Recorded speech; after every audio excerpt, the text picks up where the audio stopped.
Thank you so much, Chairwoman Fox and Ranking Member McGovern. The more the American people learn about this big, ugly bill, and it's nearly $200 billion in cuts to food assistance, the less they like it. I honestly don't know how a single one of my colleagues could vote for this bill. 17 million Americans lose their health insurance or lose their health care. Millions and millions of people across our country are going to lose access to food assistance. You know, most Americans don't even know this yet in our country, but I promise you they will. A recent Fox News poll found that 59% of voters oppose this bill. The American people are not buying what the Republicans are selling, even on Fox News.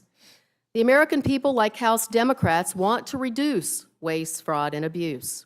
This bill doesn't reduce waste, fraud, or abuse. It gives government-sponsored tax breaks to the wealthiest among us, and you pay for it by taking food and health care away from seniors, children, veterans, and people with disabilities.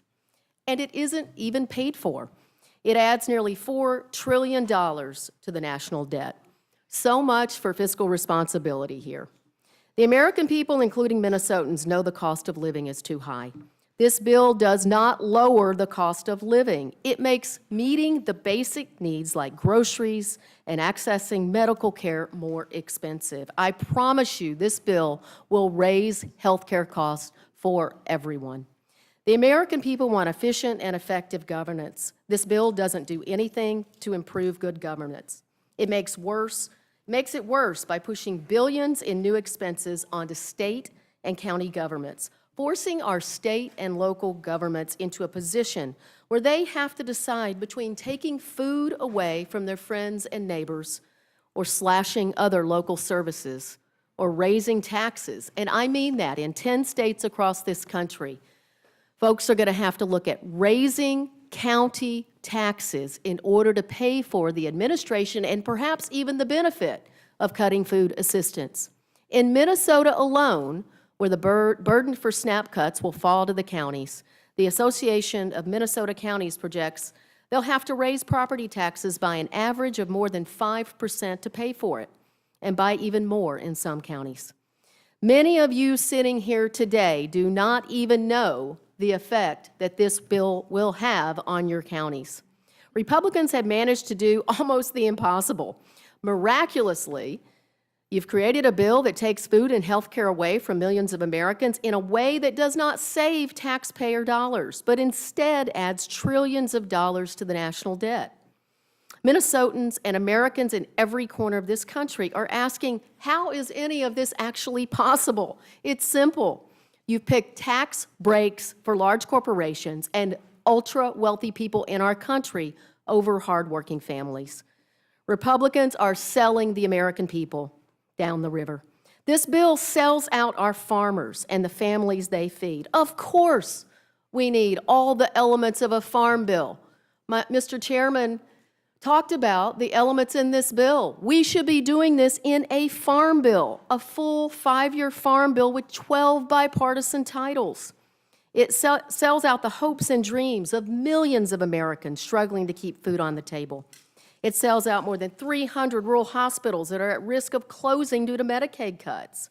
It also cuts hundreds of billions of dollars from SNAP, our most effective anti-hunger program, by taking $6 a day out of the pockets of vulnerable seniors, veterans, children, and people with disabilities, and putting that money back into the pockets of billionaires. Taking food away from the people who need it forces seniors to choose between having a meal and paying for medicine. And let me just say this, because we were in committee for over 20 hours, and over I heard my Republican colleagues talking about that this activity would not cut access to veterans' nutrition benefits. This is exactly what the Senate version does, and many of you don't even know what this version says. We had 1 hour to come into this room. Many veterans, as we know, suffer from behavioral or physical health issues connected to their service. 1 in 3 working-age veterans with disabilities aren't sure where their next meal will come from. 1 in 4 working-age veterans who can't find work are food insecure. Our veterans can't pay for meals with Support the Troops bumper stickers, and they can't eat thoughts and prayers. And it doesn't stop there. This bill takes food away from former foster youth, leaving the foster care system, who may not have the same level of support from families that many of us benefited from when we were just starting to make our way in the world as 18 or 19-year-olds. I just don't understand where these values are coming from. The American people are right not to trust this bill. The bill doesn't save us a cent. It adds to the debt. If passed, it will pass millions and millions along to the nation. This bill was a disgrace when it left this chamber.